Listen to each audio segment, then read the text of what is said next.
अस्सलाम वालेकुम वरहमतुल्लाहि वबरकातुहू। आज मैं आप लोगों के साथ एक ऐसी हदीस शेयर करने वाली हूँ जो मेरी फेवरेट हदीस थी।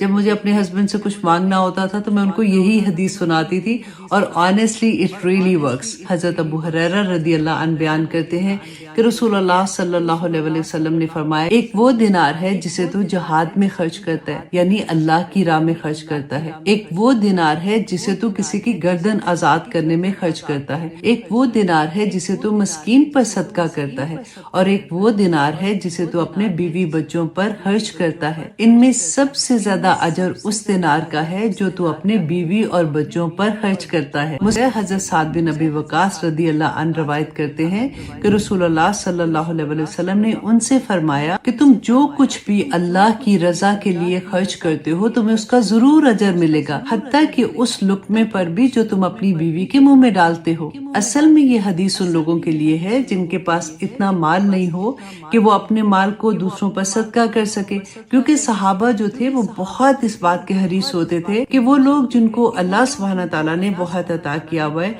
वो तो नेकियों में आगे बढ़ जाएंगे। तो वो रसूलुल्लाह सल्लल्लाहु अलैहि वसल्लम से आके ये पूछा करते थे कि हम इस नेकी को कैसे हासिल कर सके।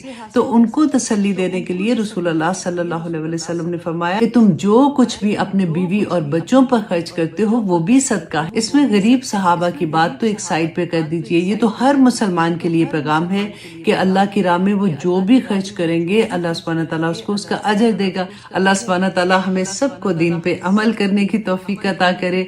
आमीन सुम्मा आमीन। अस्सलाम वालेकुम वरहमतुल्लाहि वबरकातुहू।